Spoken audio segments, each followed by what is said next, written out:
I want to say something on the state of the public sector. I'm sensing a high level of restiveness among public sector unions.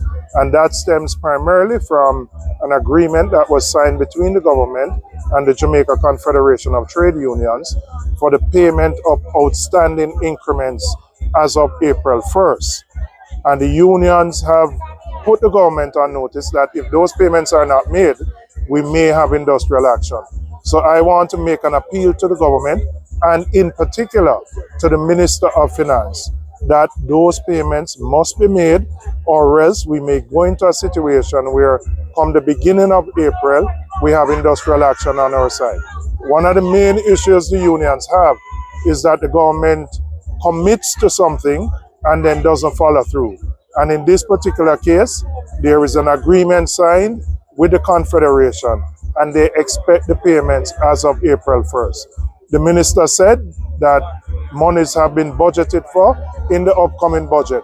So I'm appealing to the government, ensure that those payments are made on time so that the public sector doesn't suffer from industrial action.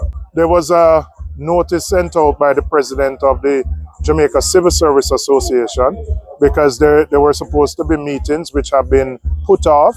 No new dates have been set for those meetings. And they have indicated that if those meetings are not held and the agreements not upheld, we may have industrial action. And we don't want that. It would be severely disruptive to the entire economy because, you know, health services, teaching services, all of those services are likely to be affected if this is not honored. So my appeal is for the government to honor it, pay the 3 years of outstanding increments so that we can have industrial harmony in the country. Quite frankly, I think time is up for the Labour Party. People want a new direction, they want new leadership.